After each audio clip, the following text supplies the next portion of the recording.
नमस्कार, day news देख रहे हैं आप और दिन भर की तमाम नई खबरों के साथ मैं हूं प्रज्ञा प्रकाश। आइए आगे बढ़ने से पहले नजर डालते हैं उन खबरों पर जो बनी हैं आज की सुर्खियां।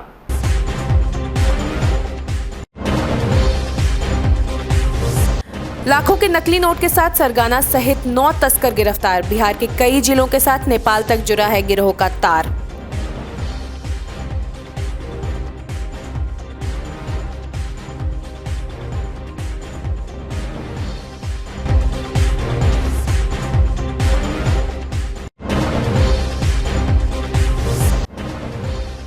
भारी मात्रा में गांजा बरामद, 2 तस्कर गिरफ्तार।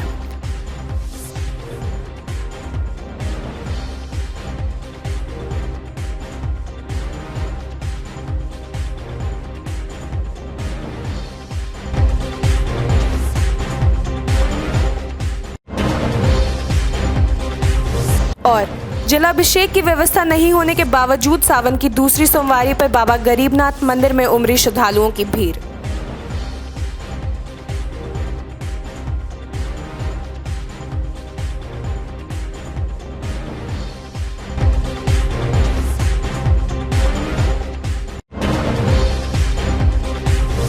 ये थी आज की सुर्खियां और अब खबरें विस्तार से। सोमवार को मुजफ्फरपुर पुलिस को बहुत बड़ी कामयाबी मिली। नकली नोट छापने वाली गिरोह का सरगना सहित 9 तस्करों को गिरफ्तार कर लिया। इन सभी के पास से लाखों के नकली नोट बरामद किए गए। हाल के दिनों मुजफ्फरपुर सहित आसपास के जिलों में नकली नोट मिलने की कई घटना सामने आने पर पुलिस के कान खड़े हो गए। शिकायत मिलने पर एसएसपी जयंत कांत ने एक टीम गठित कर इसके उद्भेदन के लिए लगा दिया। जल्दी सफलता भी मिल गई। सोमवार को मोतीपुर के रत्नापुर के पास नकली नोट छापने वाले गिरोह का सरगना ही हत्थे चढ़ गया। मोतिहारी के रतन सराय निवासी अजय महतो अपनी पत्नी सुनीता देवी के साथ स्कॉर्पियो से मुजफ्फरपुर आ रहे थे। तलाशी में उनके पास से 1 लाख की नकली नोट बरामद किए गए। अजय महतो के निशानदेही पर उसके गाँव से मधुरंजन कुमार, चितरंजन कुमार, राकेश महतो, राजा सिंह के साथ मोतिहारी बड़ा शंकर निवासी गोलू सिंह, शेखपुर के मनोज कुमार और मुजफ्फरपुर गायघाट के मंजीत कुमार सिंह को गिरफ्तार कर लिया गया। इन सभी के पास कुल 7,50,000 के नकली नोट बरामद किए गए। सभी 100-100 के हैं।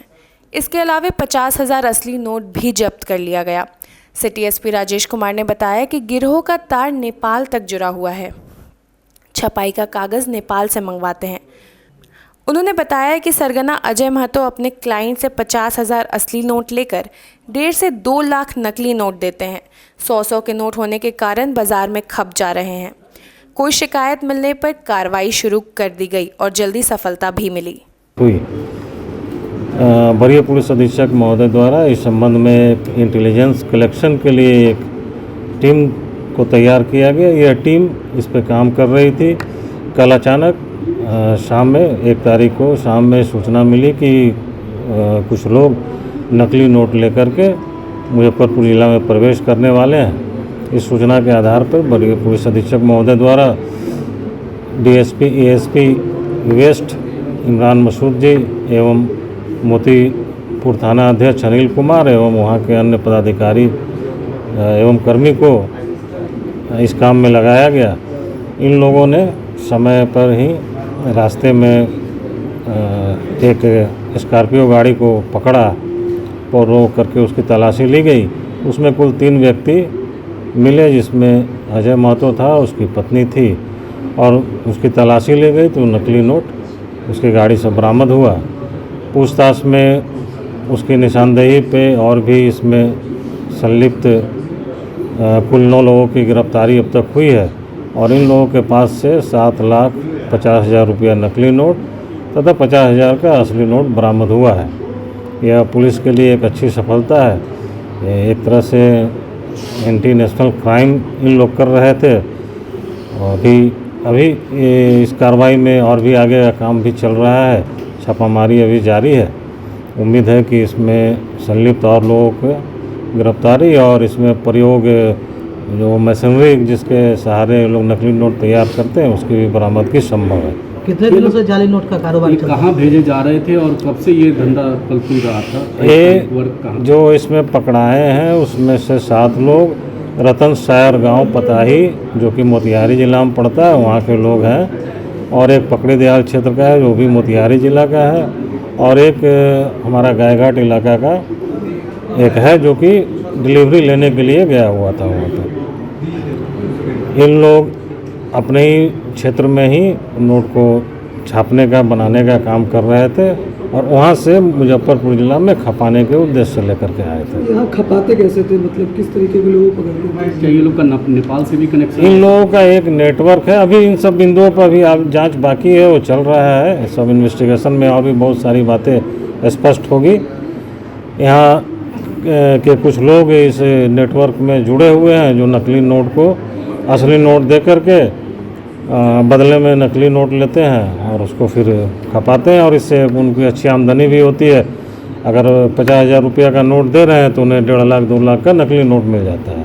नेपाली करेंसी भी था इसमें? नहीं, नेपाली करेंसी नहीं है। कुछ पता चला सर, ये धंधा कब से चल रहा था? अभी ये सब बिंदुओं पे अभी जांच चल रही है। अभी ये पूरी तरह से बातें सामने नहीं आएगी कब से इन लोग कर रहे हैं। अभी पूछताछ अभी चल रहा है इन लोगों का, और आगे कुछ पता चलेगा तो फिर हम लोग शेयर करेंगे। पैसे के अलावा और कुछ बरामद है सर? नहीं, अभी सिर्फ पैसे और एक गाड़ी और 8 मोबाइल इन लोगों के पास से बरामद हुआ। इन लोग का कोई आपराधिक इतिहास? इन लोगों का अभी तक आपराधिक इतिहास भी कुछ पता नहीं चला है, लेकिन इनका कार्यशैली जो है वो यह है कि अजय महतो अपने परिवार के साथ, अपनी पत्नी के साथ गाड़ी में नोट लेकर के चलता है ताकि किसी को शक न हो, और अपने गंतव्य पे जाकर के उसकी डिलीवरी करता था। सिर्फ 100 के नोट छापते थे या उसके अलावा भी? नहीं, अभी तक तो 100 की नोट ही बरामदगी हुई है, और उन लोगों ने कन्फेस किया है कि हम 100 का ही नोट हम लोग इसको कॉपी करते हैं, स्कैन करते हैं। औराई पुलिस ने सबसे बड़ा गांजा कारोबारी का उद्भेदन किया है, जिसमें 1.25 क्विंटल गांजा बरामद की गई है। गांजा की बरामदी मधुबन गांव के एक बथान से की गई। साथ ही पुलिस ने 2 तस्कर को भी गिरफ्तार किया है। गिरफ्तार तस्कर भी पहचान मधुबन के शंकर शाह, वही गायघाट के विनोद शाह के रूप में की गई है। दोनों का रिश्ता जीजा और साला का है। दोनों जीजा साले पिछले 6 महीने से गांजा का बड़ा व्यापार कर रहे हैं। औराई पुलिस को गुप्त सूचना मिली कि मधुबन गांव में बड़े पैमाने पर गांजा की तस्करी हो रही है, जिसको लेकर औराई थाना के अपने दल बल के साथ छापेमारी की। छापेमारी के बाद 1.25 क्विंटल गांजा बरामद की गई। पुलिस को गुप्त सूचना मिली के आधार पर वहाँ छापेमारी की गई है, और ये आदमी गांजा का व्यापार करता था। ऐसा जानकारी थी कि छोटे छोटे टुकड़ों में करता है, लेकिन इतनी बड़ी जानकारी, इतना उपलब्धि होगी ये हम लोग को जानकारी नहीं थी। लेकिन गुप्त सूचना पक्की थी, इसलिए जाकर वहाँ छापेमारी किया गया और 1 क्विंटल से ज़्यादा ही गांजा पकड़ा गया है। कितनी गिरफ्तारी हुई? 2 गिरफ्तारी हुई। कुछ चिन्हित भी किया गया है कुछ लोगों को? ऐसा तो अभी नहीं है, लेकिन छानबीन उसमें जारी है। कितने दिनों से यह कारोबार कर रहा था? पुराने समय से कर रहा था ये। उत्तर बिहार के देवघर नगरी कहे जाने वाले बाबा गरीबनाथ मंदिर में दूसरी सोमवारी को नहीं दिखा श्रद्धालुओं का सैलाब। कोरोना गाइडलाइंस के तहत प्रशासनिक व्यवस्था भारी पड़ती दिख रही है। मंदिर के दोनों ही रास्ते की ओर प्रशासनिक बैरिकेडिंग के कारण भक्तों को नहीं मिल रही मंदिर के पास में मंदिर जाने की अनुमति, जिस कारण भक्तों में काफ़ी नाराजगी देखने को मिली।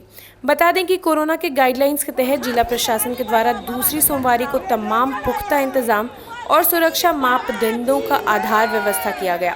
श्रद्धालुओं ने बताया कि जहां एक ओर को कोरोना काल में चुनाव और तमाम तरह के नियमों की धज्जियां उड़ाई गई हैं, ऐसे में बाबा के आस्था के साथ भक्तों को रोकना जाना ठीक नहीं है। बता दें कि बिहार में 6 अगस्त को कोरोना के नियम के तहत लॉकडाउन, विशेष रूप से धार्मिक संस्थानों पर पाबंदी लगाई गई है। बाबा गरीबनाथ मंदिर के पुजारी अभिषेक पाठक ने बताया कि भगवान पर तालाबंदी उचित नहीं है। यह श्रद्धालुओं के साथ महज छल और कुछ नहीं। मन था बच्चा को मुरन कराना था केस को, इसीलिए आए थे। मायूसी लगा। हाँ जल बाहर ही चढ़ाना पड़ा। हाँ। क्या भगवान से क्या कुछ मांगे कोरोना को लेकर? कोरोना के लेकर नहीं, पहले माने थे जब हम जल लेके आएंगे तो पोता के केस को मुरन करवाएंगे, इसलिए आया है। तो नहीं हो पाया? नहीं हो पाया, अलग मुरन करा देंगे नाम पर, क्या करेंगे। जल चढ़ाने आए थे हम लोग, पहले जैसे यहाँ जल लेकर आए, लेकिन यहाँ कोई चढ़ने नहीं दे रहा है। देखिए गेट पर यहाँ पर पूजा करवा रहा है, लेकिन जल नहीं, मुड़न है, पूजा है, लेकिन सबका रोक है। सावन का जल कहीं रोका जाता है, बाबा को जल कहीं सावन के रोका जाता है। सब तर जल चल रहा है, काशी विश्वनाथ में जल चल रहा है। यहाँ गरीब बाबा, हम लोग गरीब है, कहाँ से पैसा लाएंगे से काशी जाएंगे विश्वनाथ जी के दर्शन करने। हमारे बाबा तो यही है गरीब बाबा, तो इनके दर्शन में न रहेंगे कि बाहर जाएंगे। हम लोग के आज रोक रहे हैं, सोमवारी के जल रोक रहे हैं, क्या करें हम लोग? गेट पर पूजा करके जा रहे हैं। हाँ ठीक है, तो बोले है दीदी, कोई गलत बोले है थोड़ा ही, दीदी तो ठीक बोले है। आशा लगा के लोग आता है पूजा करने, आबे निराशा होकर जाता है। ये तो कहियो नहीं सावन में हुआ था, आम की हो रहा है। दूसरी सोमवारी का ये जो सावन का पावन महीना, 12 महीना में ये एक महीना एक ऐसा महीना है जो कि भक्तिमय महीना है। लेकिन देखने को ऐसा कुछ नहीं लग रहा है कि भगवान ही पैक है तो भक्ति क्या होगा। लोग मन में श्रद्धा मन में रखे हुए हैं भगवान को घर पे, या फिर यहाँ देखिए ब्रेकेटिंग किया हुआ है, ब्रेकेटिंग के बाहर ही बाबा को लोग जल चढ़ा के चले जा रहे हैं। हमारा सरकार से ये अनुरोध है और माननीय डीएम साहब से भी, जो लोग वैक्सीन ले लिए हैं वैक्सीनेशन सर्टिफिकेट दिखाएं और बाबा का दर्शन करें, इसका अनुमति कम से कम दिया जाए, ताकि जो यहाँ के पुजारीगण हैं, यहाँ के जो छोटे छोटे दुकानदार हैं, माला फूल वाले हैं, उन लोग का भी परिवार चले। इस पे भी थोड़ा ध्यान दिया। सीधे आदेश कर दिए, आदेश के पीछे क्या होना चाहिए इस पे भी ध्यान दें। कुछ लोग कहते हैं कि मंदिर सरकारी है, सरकार के व्यवस्था से चलता है। जब ये सरकार के व्यवस्था से चलता है तो यहाँ के पुजारी भी सरकारी होने चाहिए। यहाँ के पुजारी को सरकारी घोषित कीजिए। जितने भी पुजारीगण हैं, यहाँ के महंत लोग हैं, छोटे छोटे दुकानदार हैं, सिर्फ मंदिर सरकारी कर देने से नहीं होता है। सरकार चलाएगी, मंदिर पुजारी और महंत चलाएंगे, इनमें दोनों में बहुत का फ़र्क है। तो मेरा ये सरकार से अनुरोध है, माननीय डीएम साहब से भी, कि जो लोग वैक्सीन ले लिए हैं कम से कम उनको दर्शन करने की अनुमति दी जाए। शहर में सोमवार को जाम की समस्या से लोग जूझते रहे। लोग रोड पर निकलते हैं और जाम में फंस जाते हैं। इससे बचने के लिए लोग गलियों से निकलना चाहते हैं तो वहां भी जाम का सामना करना पड़ता है। वहीं कई अधिकारी भी जाम में फंसे। तिरहुत कमिश्नर के आयुक्त कार्यालय से निकलते ही जाम में फंस गए। आनंद फानंद में काफी देर मशक्कत के बाद एस्कॉर्ट के पुलिस कर्मियों ने जाम से उन्हें निकाला। मोतीझील व स्टेशन रोड में भारी जल जमाव के बीच जाम में लोग घंटों फंसे रहे। मोतीझील में लगभग घुटने भर पानी में फंसे लोग बिलबिलाते रहे। वहां से निकलने का कोई रास्ता नहीं था। ऊंचीकरण के बाद जवाहरलाल रोड में पानी तो नहीं लगा था, लेकिन कल्याणी चौक के निकट सड़क किनारे सजी सब्जी की दुकानों व नाला निर्माण के कारण देर शाम तक भीषण जाम लगा रहा। जाम की ऐसी स्थिति थी कि कोई उघोरिया बाजार में फंसा था तो कोई डीएम आवास से लेकर इमली चट्टी से जूरन छपरा, सरैयागंज, मोतीझील, लक्ष्मी चौक व 0 माइल रोड में लगी जाम में फंसे लोगों को निकालने का कोई उपाय नहीं दिखाई दे रहा था।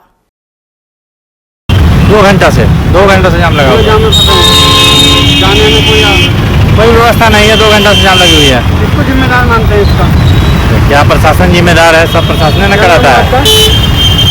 आधा घंटा से, अभी तो हम आधा घंटा में किए हैं। पूरा जाम लगा हुआ है? पूरा जाम लगा। कितनी परेशानी हो रही है?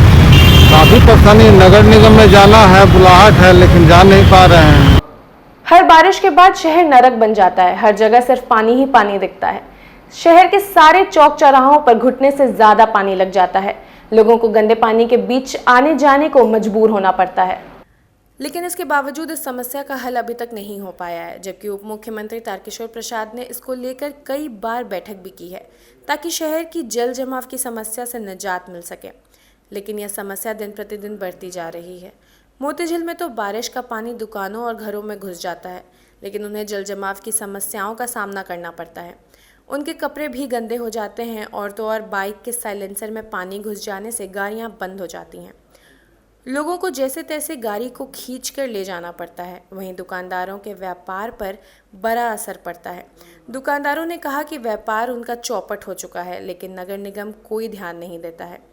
शहर के स्टेशन रोड, कल्याणी चौक समेत कई इलाकों में हर बारिश के बाद जल जमाव होने लगा जाता है। वहीं गली मोहल्ले की तो पूछिए ही मत। कई दिनों तक पानी पानी रहता है और लोगों के घरों में घुस जाता है, लेकिन इसको देखने वाला कोई नहीं है। गौरतलब है कि हर बारिश के कई घंटों बाद भी शहरवासी जल जमाव की समस्याओं से जूझते हैं, लेकिन इसका कोई निदान नहीं हो सका। जबकि इस समस्या को लेकर शहरवासियों ने जनप्रतिनिधि भी बदला था। क्यों? पानी में बंद हो गई। कितना पानी है? पूरा तो पैंट सब भीग गया। स्मार्ट सिटी है, क्या कीजिएगा, यही स्मार्ट सिटी है। पूरा पानी लगा हुआ है जी, कितनी परेशानी हो रही है? पुल पर से आ रहे हैं। पानी तो घुटना भर पानी है। कितनी परेशानी हो रही है इसमें? आने जाने में बहुत परेशानी हो रहा है। कितनी परेशानी क्या, पूरा मोदी जिलू स्टेशन से लेकर यहाँ तक पूरा पानी में पानी है। कहाँ जा रहे थे? अभी जा रहे हैं आगे काम। बड़ी दिक्कत हो रही है। बहुत दिक्कत है, देख नहीं रही है, पूरा इंजन डूब रहा है, आगे तक वो गाड़ी जाम में फंस रहा है। सुबह से ऐसी ही स्थिति है। हाँ, क्या नाम हुआ आपका?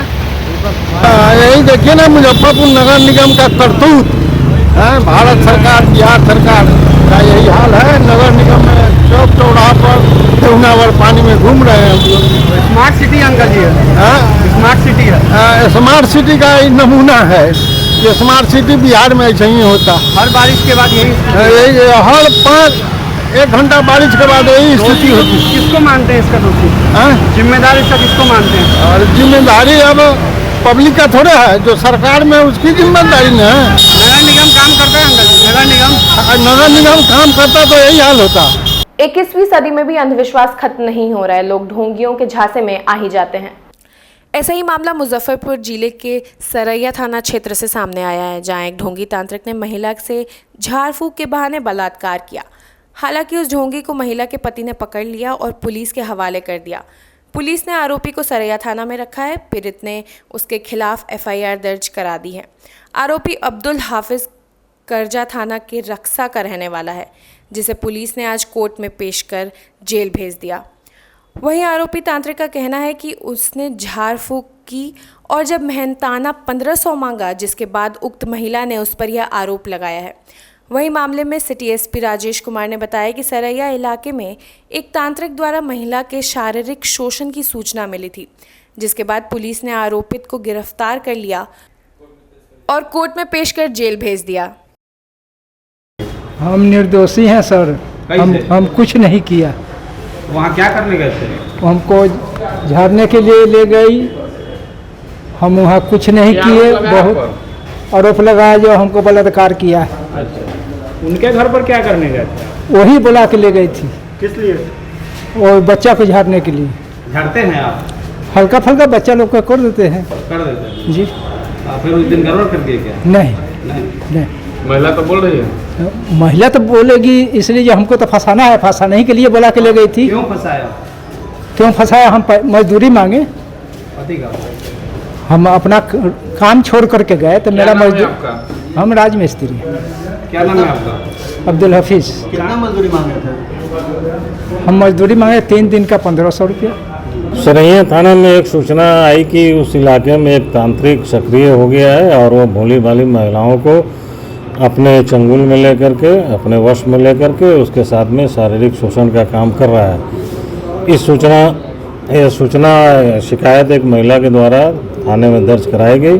उसकी शिकायत पे उस तांत्रिक को रक्षा से गिरफ्तार किया गया है। तांत्रिक ने अपने करतूतों का स्वीकारा और उसके बिना पे उसे गिरफ्तार करके जेल भेजा गया। सोमवार को लक्ष्मी नारायण नगर मोहल्ला विकास समिति के तत्वाधान में जिले के वार्ड नंबर 48 लक्ष्मी नारायण नगर मोहल्ले में आम सभा का आयोजन किया गया, जिसमें मोहल्ले के विकास के मुद्दे पर विस्तार से चर्चा कर आगे की रणनीति बनाई गई। मौके पर समिति के अध्यक्ष विजय कुमार सिंह, उपाध्यक्ष देवेंद्र कुमार, सचिव सुभाष चंद्र दास, सह सचिव प्रशांत मोहन ठाकुर, कोषाध्यक्ष सतीश कुमार सहित मोहल्ले के दर्जनों लोग उपस्थित रहे। मुजफ्फरपुर में हर दिन चोरी की वारदात में जबरदस्त इजाफा देखने को मिल रहा है। मुजफ्फरपुर के बेला थाना क्षेत्र के नगेंद्र नगर के रोड नंबर 1 में इनरविल क्लब के अध्यक्ष गार्गी श्रीवास्तव के घर में भी एक अज्ञात चोर ने चोरी का प्रयास किया। हालांकि इस प्रयास में वह सफल नहीं हो सका।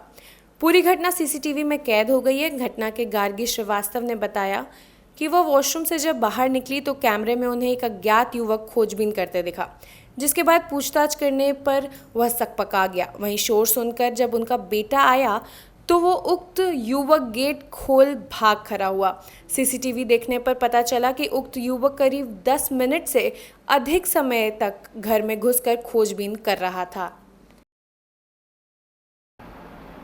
सोमवार को मुजफ्फरपुर अल्पसंख्यक प्रकोष्ठ राष्ट्रीय जनता दल कार्यकारिणी की बैठक जूरन छपरा स्थित पार्टी कार्यालय में आयोजित की गई।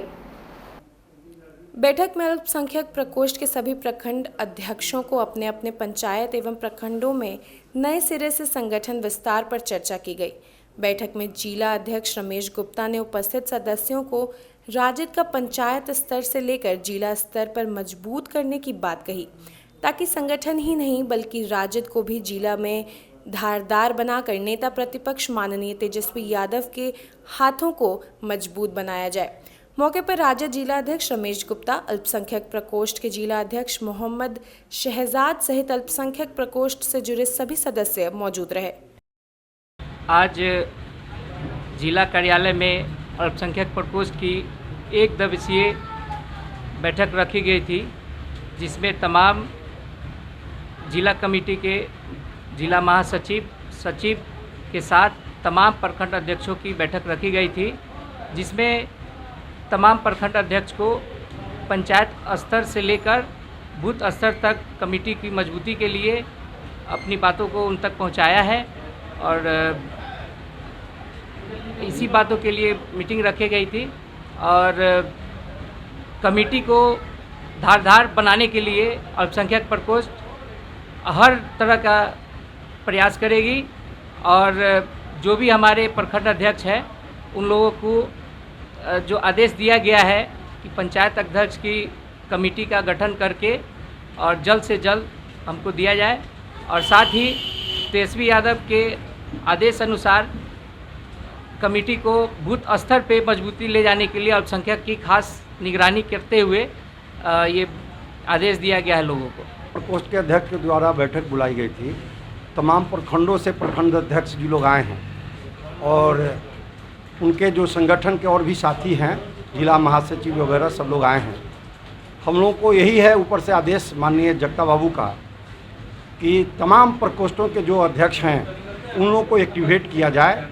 हमसे पहले अक़लियत प्रकोष्ठ के जो अध्यक्ष हुआ करते थे वो लोग एक्टिवेट नहीं थे, इनको अध्यक्ष बनाया गया है और मैं समझता हूँ काफ़ी एक्टिव लोग हैं सज्जाद जी, और पहली इनकी बैठक हुई है और हम विगत दिनों में ही सब प्रकोष्ठों को धीरे धीरे एक्टिवेट कर रहे हैं और कुछ प्रकोष्ठ के अध्यक्ष नहीं बनाए गए हैं उनको भी बनाने की बातें हो रही है।